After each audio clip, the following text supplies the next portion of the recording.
Então é importante você analisar aí que a restauração de Jesus ela é total, na totalidade da sua alma, e é para todos. Creia, não duvide, acredite, Jesus ele quer lhe restaurar.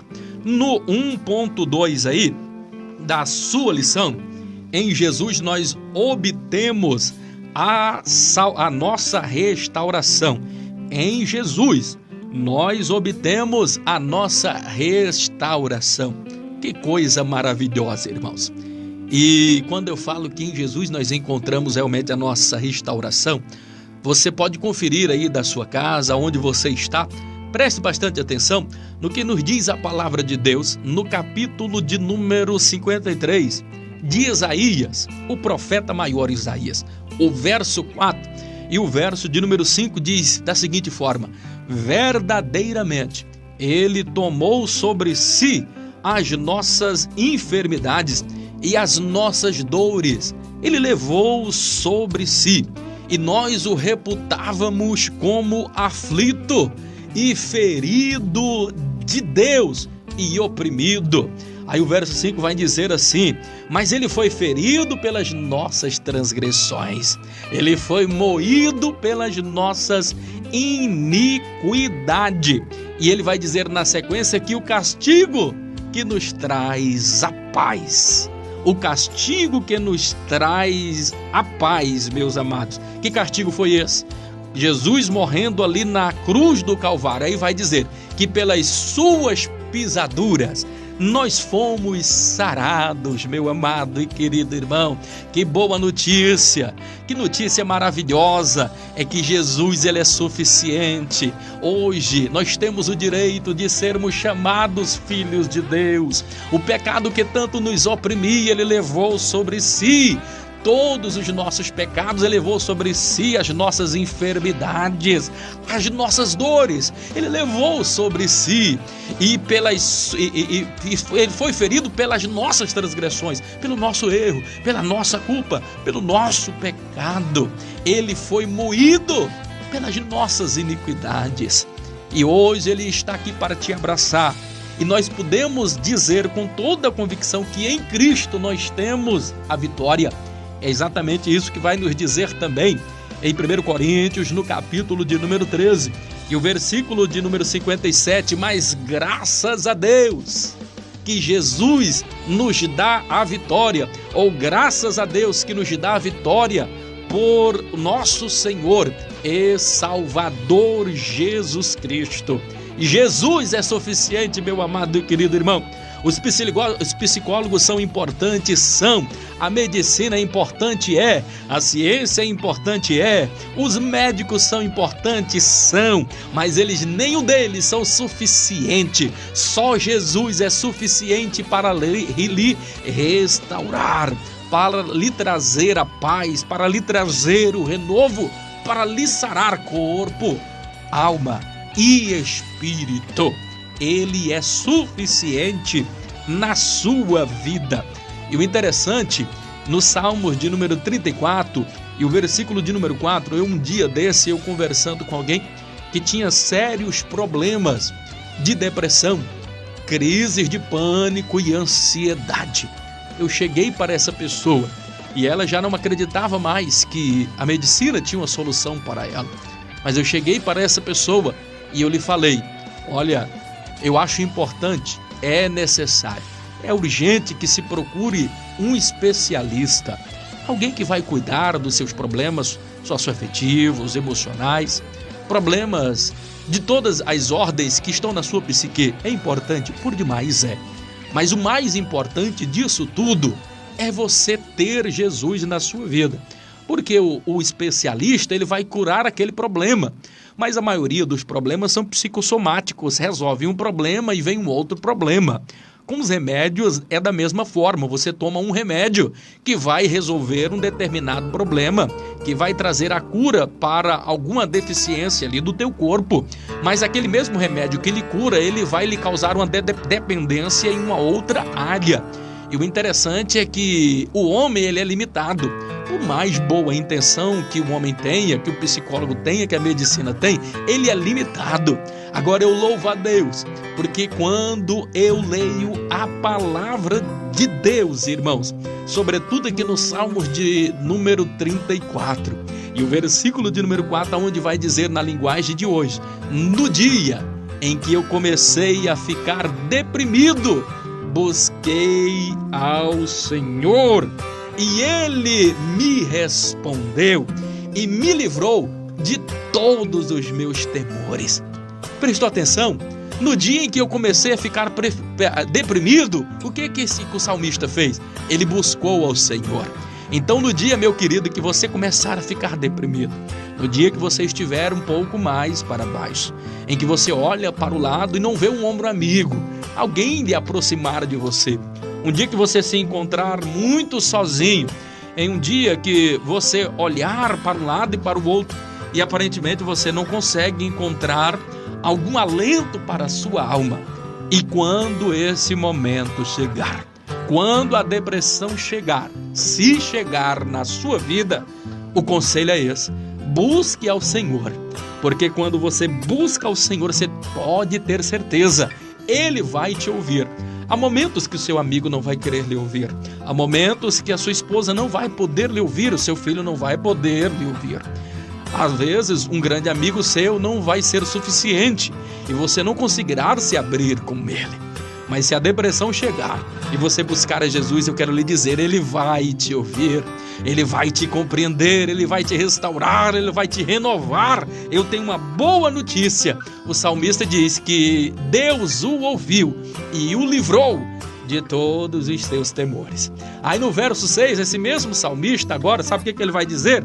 Ele vai estar tão alegre, e ele agora, dando um testemunho disso daqui, ele vai dizer da seguinte forma: clamou este pobre, miserável pecador, e o Senhor o ouviu, e o salvou, e o livrou de todas as angústias. Vou repetir: clamou esse pobre, miserável pecador ao Senhor, e o Senhor o ouviu e o salvou de todas as suas angústias. Oh, louvado, engrandecido é o nome do Senhor, querido. Você viu que coisa gloriosa? Às vezes você é um pobre, miserável pecador que a sociedade abandonou. Você é um pecador que ninguém já olha mais para você. A sociedade pode ter abandonado você. A igreja pode ter abandonado você, mas Jesus não te abandona. Você pode ser um pobre, miserável pecador, como o salmista aqui estava dizendo. Mas quando ele clamou ao Senhor, o Senhor o livrou, o Senhor o salvou de todas as suas angústias. O que eu estou querendo dizer? É que o Senhor, diferente da medicina, Ele não cura apenas uma área, Ele vai curar todas as enfermidades. Não há enfermidade na tua alma, não há nenhuma síndrome patológica hereditária, não existe nada que Jesus não possa curar. Ele pode te livrar de todas as suas angústias, meu amado, querido e abençoado irmão. É isso que a lição vai provar para nós, para cada um de nós nesta oportunidade. 1.3 aqui da nossa lição vai falar da paz de espírito do coração. Paz de espírito do coração. É 1.3. O interessante, querido, nós lemos lá no texto áureo, quando Deus ele nos fala, Jesus dizendo: deixo-vos a paz, a minha paz vos dou. Eu não a dou como o mundo a dá. Interessante que a paz de Jesus não é a paz que o mundo pode dar. É por isso que, às vezes, o ser humano ele vai buscar paz na bebida. O ser humano ele vai buscar a paz em um amor que, às vezes, não correspondido. E, às vezes, aquilo que você tem uma alegria ali momentânea, mas aquilo vai lhe trazer transtornos futuramente. Porque essa paz que o mundo dá, ela é diferente, querido, ela é momentânea, ela é passageira, mas Jesus, ele nos dá a paz, e é uma paz abundante, uma paz que é próspera, que nos enche de alegria e recupera todo o nosso ser e restaura a nossa alma. Deus, ele tem todo este poder para fazer tudo isso. Louvado, engrandecido é o nome do Senhor Jesus. E a paz de espírito, querido, nós só encontramos em Deus. Perceba que nós temos que ter uma fé firme. No Salmos de número 26, no versículo de número 3, nós encontramos a seguinte afirmação: Tu conservarás em paz aquele cuja a mente está firme em ti. Percebam que o salmista aqui, ele está falando literalmente que se nós estivermos firmes em Deus, nós vamos ter conservada a nossa paz. Qual o segredo então para nós termos a paz? É se nós estivermos firmes com a nossa confiança em Deus, porque essa confiança, ela fala de esperança. Quem tem esperança não desanima, quem tem esperança espera, e não espera de qualquer maneira, ele espera do verbo esperançar, ele espera com ânimo, ele espera acreditando, ele não duvida. E quem tem essa esperança, quem tem firme a sua convicção e está firme acreditando em Deus, você vai conservar a tua vida em paz, porque nada te abala, porque você está com a tua fé colocada firme em Deus. E o interessante é que quem tem Jesus, querido, tem paz. Por quê? Isaías, no capítulo de número 6, e o versículo de número 9 fala que que Jesus, ele é o príncipe da paz. Então, se Jesus é o príncipe da paz, querido, ele é o dono da paz. Ele tem paz para dar, é por isso que ele diz: deixo-vos a paz. É porque ele é a paz. E o reino do céu diz que ele é paz, justiça. Não é feito de comida nem de bebida, mas é feito de paz e feito de justiça. E Jesus é paz. Ele é a paz verdadeira. E se você tem Jesus, então, querido, se alegre, porque você tem paz.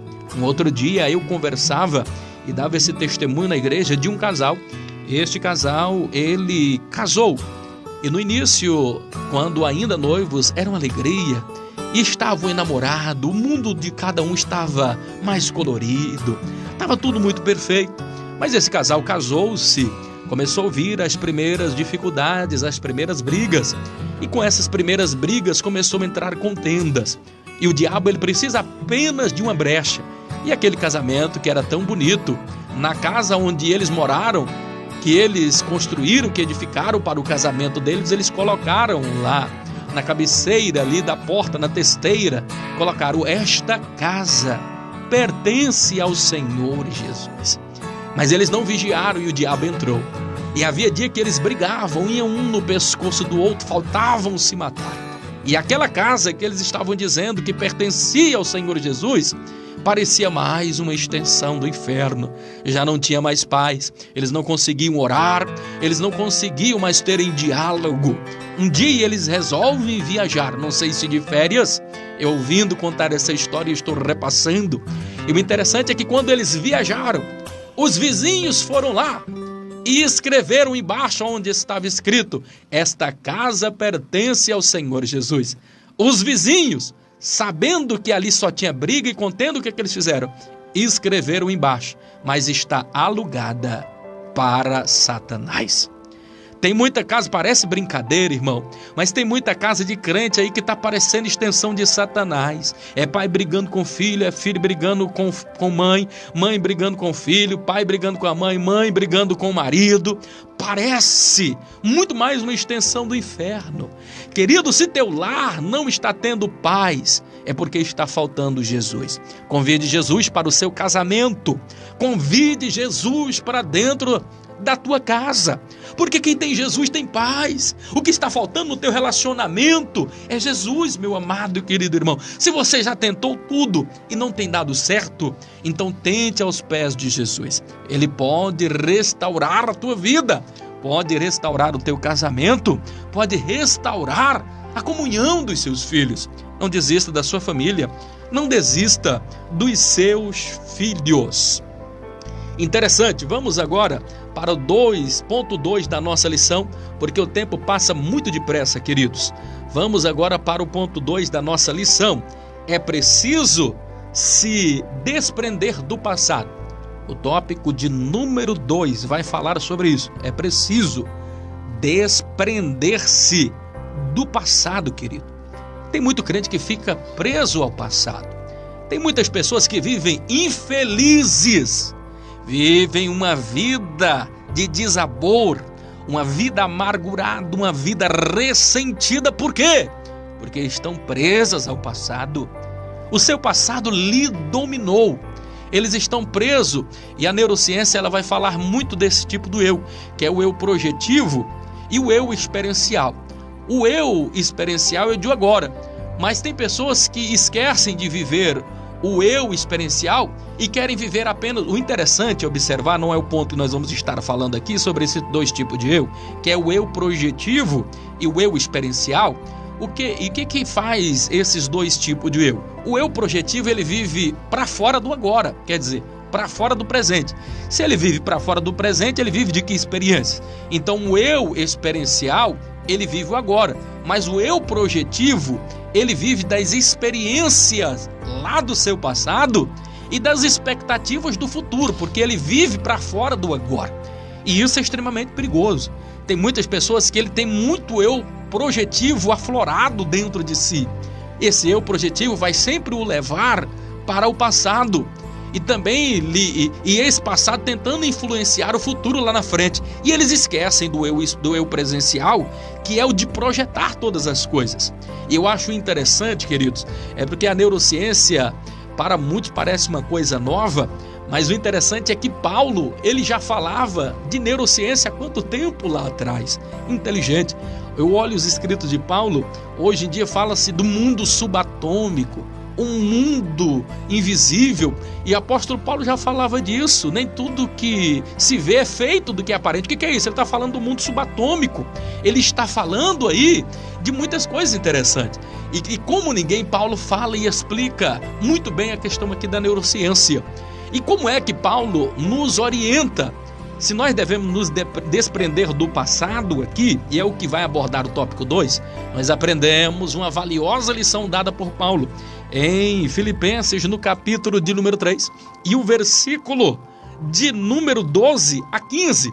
Mas no 13, ele vai começar dizendo aqui da seguinte forma, que uma coisa faço, é que esquecendo, então ele já está falando aqui, fazendo o tempo presente, uma coisa faço, é que esquecendo-me das coisas que para trás ficaram, agora prossigo para as que estão diante de mim, e eu avanço para o prêmio da soberana vocação em Deus, por Cristo Jesus.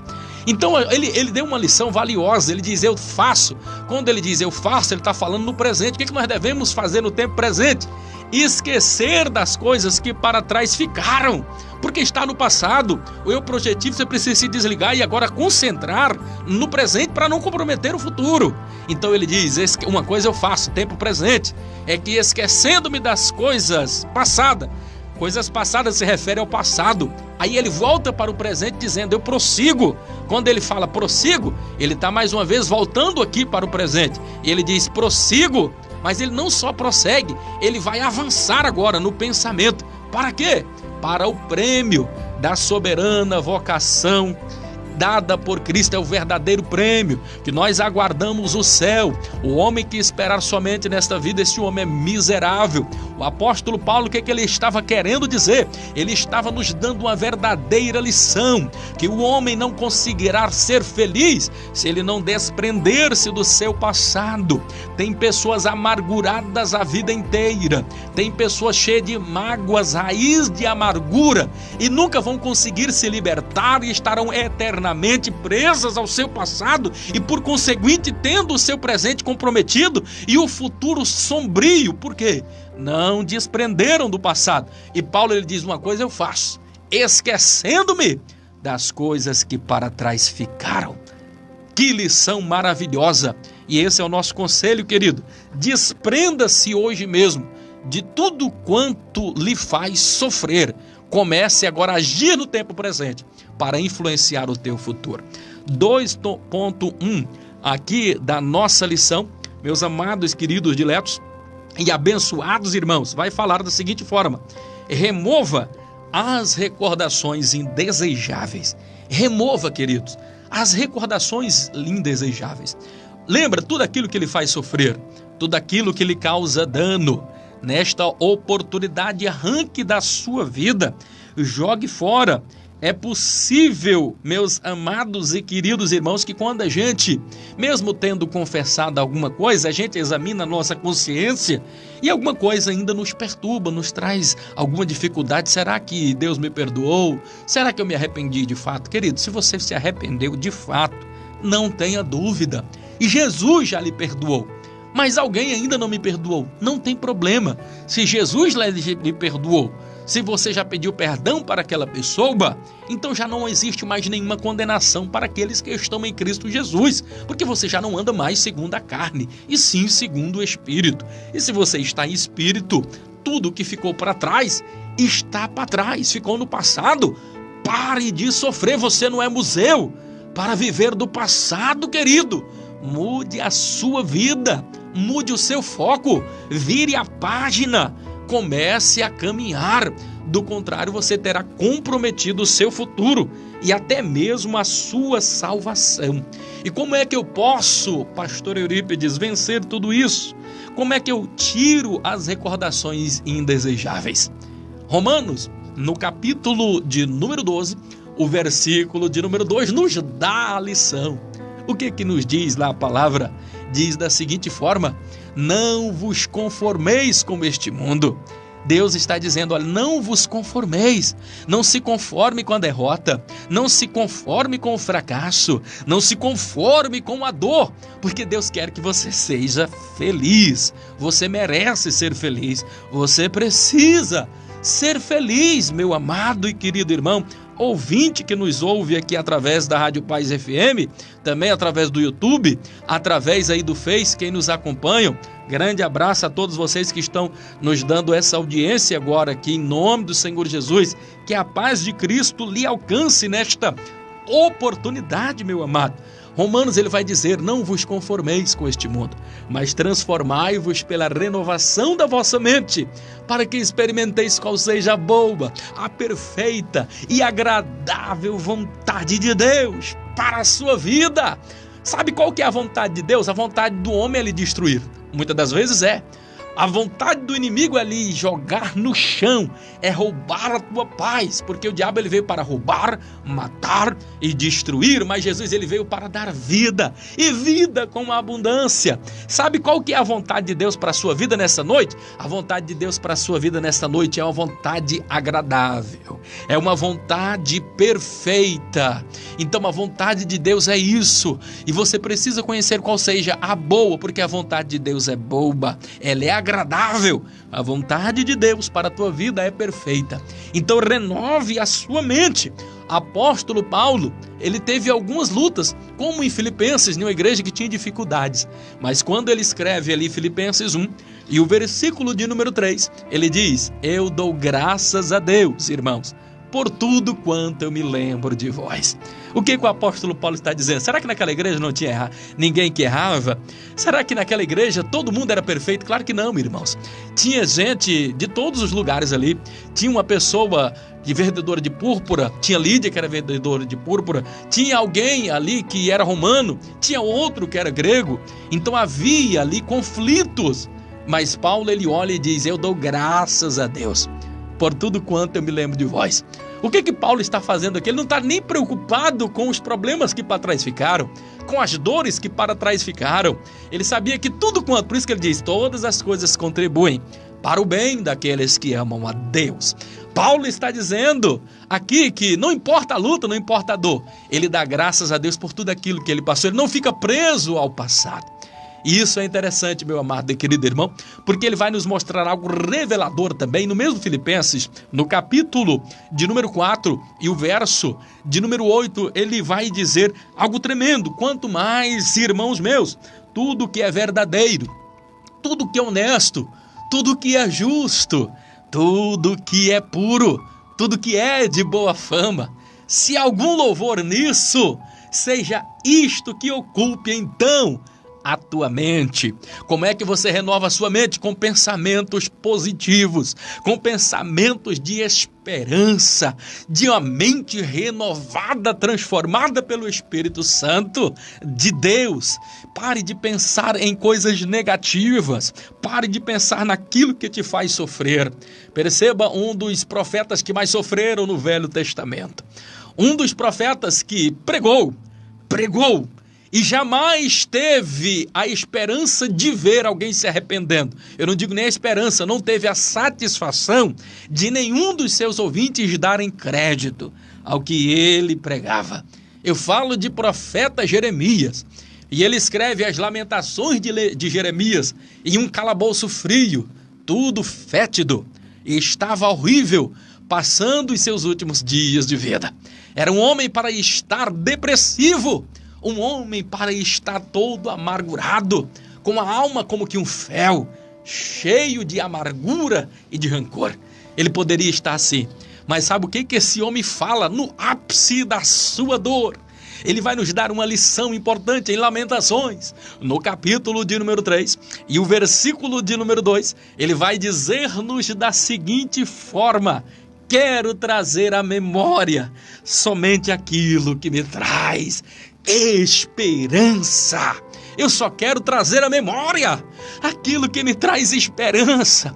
Por que é que você está trazendo na sua mente? Por que é que você está colocando na sua mente coisa que lhe deprecie, que lhe faça sofrer? Está difícil, tá? As lutas parecem não ter fim. Eu quero lhe dizer, confie. Acredite em Deus, Ele é a tua esperança. Então traga pensamentos positivos. Eu finalizo aqui esse tópico já dizendo a importância de você tirar os pensamentos indesejáveis. Olha a diferença.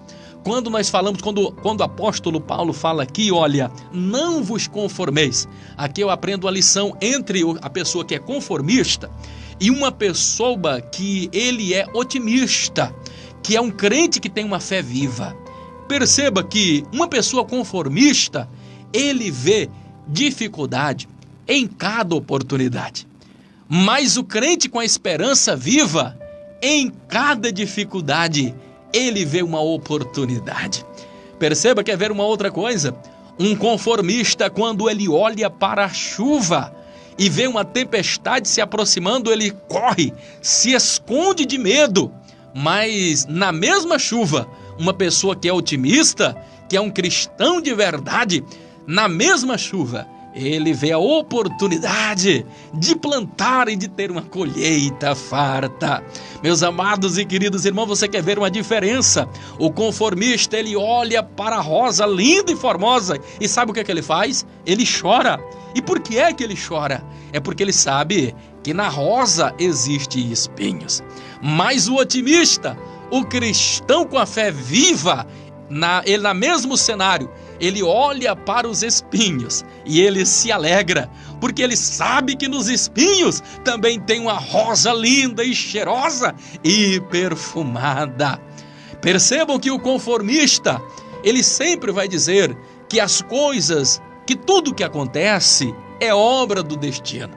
Mas a pessoa que é otimista, ele diz e afirma que o destino é uma questão de escolha.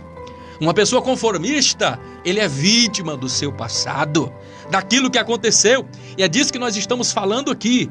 As pessoas que se vitimizam por causa daquilo que aconteceu lá no passado, de repente na sua infância. Mas uma pessoa que é otimista, que tem uma mente renovada, ele é o autor da sua própria história. Não importa o que tenha acontecido, não importa o que tenham feito a ele, não importa o quanto o fizeram sofrer, ele é o autor da sua própria história. Ele não se permite condenar-se, ele é o autor da sua própria história. Louvado e engrandecido é o nome do Senhor Jesus. 2.2 na nossa lição, nós vamos acelerar aqui o tratamento direto na causa e não nos sintomas. O grande erro está aqui. 2.2 da nossa lição, o tratamento que nós devemos fazer é na causa e não nos nossos sintomas. Às vezes você sente um sintoma e você vai tratar um sintoma, mas esquece-se daquilo que é mais importante que a causa. Eu tenho uma pregação que fala 5 atitudes determinantes para mudar o rumo da sua história. E eu prego lá em Gênesis, e eu falo algumas questões ali. E uma dessas questões é que nós devemos tratar seriamente o pecado, senão o pecado nos vence. Então você precisa tratar a causa e não os sintomas. João 8:32 diz assim: conhecereis a verdade, e a verdade vos libertará. O verso 36 diz: se pois o Filho vos libertar, verdadeiramente sereis livres. O interessante é observar que nós devemos confrontar o erro, confrontar o nosso erro. E o principal inimigo a ser vencido é aquele que nós vemos diante do espelho, que é você mesmo, que sou eu mesmo. E nós precisamos confrontar a nós mesmos, conversarmos com a nossa alma. Se você nunca confrontar o seu erro, você sempre viverá nele, na dependência e escravizado por este erro. A negação é sempre destrutiva. Se você não resolver o problema, é preciso, para resolver um problema, é preciso confrontá-lo. Eu citei um outro dia, não sei se na aula passada, uma afirmação de Viviane Jorge, onde ela diz que uma pessoa pega em um ato flagrante delito, 3 coisas ela faz. Primeiro, ela tenta se fazer de vítima. Segundo, ela tenta justificar-se. E terceiro, ela tenta inverter a situação. Mas nós sabemos que isso não é a solução. A solução é confrontar o problema. A solução é arrepender-se. A solução é correr o mais depressa possível para os braços do Pai, porque mais rápido você será perdoado e abençoado. O diabo, ele é moleque, irmãos. Ele conhece todas as suas fraquezas e limitações. Mais de 6.000 anos que ele te conhece e que tem derrubado, ele é expert. Ele tem os seus ardis e ele tem um arquivo lá, como se nós temos um computador e temos o arquivo. O diabo, ele tem o arquivo de todas as nossas fraquezas e falhas. Então, é importante lembrar que até Jesus ele foi tentado. E quando eu falo sobre isso, querido, uma coisa você pode ter certeza na tua vida, isso é importante, é forte o que eu vou lhe dizer. Você nunca impedirá e você jamais conseguirá de fato impedir que a tentação bata em tua porta. Mas é de sua responsabilidade manter a porta fechada. Ele vai bater na tua porta, a tentação, o diabo vai bater, vai usar alguém? Vai! Todos nós passaremos por tentação. Agora é obrigação tua deixar a porta fechada. Não abra a porta, não deixe brecha. Feche todas as brechas, porque o diabo não terá poder de entrar. Eu lembro de uma afirmação de Martinho Lutero, que vai casar muito bem com isso. Ele dizia da seguinte forma, que você jamais conseguirá que pássaros voem por sua cabeça, mas você pode impedir que estes pássaros façam um ninho na sua cabeça. O que eu estou querendo dizer? E o que ele estava querendo dizer? Olha, quando ele diz que é impossível você impedir que os pássaros voem, ele está falando da tentação. É impossível você impedir que a tentação venha na tua vida, mas é tua responsabilidade não deixar que os passarinhos façam ninho na tua cabeça. É responsabilidade tua não deixar que o diabo entre na tua mente, que ele faça morada, que ele faça um ninho na sua cabeça. 2.3. A paz que cura.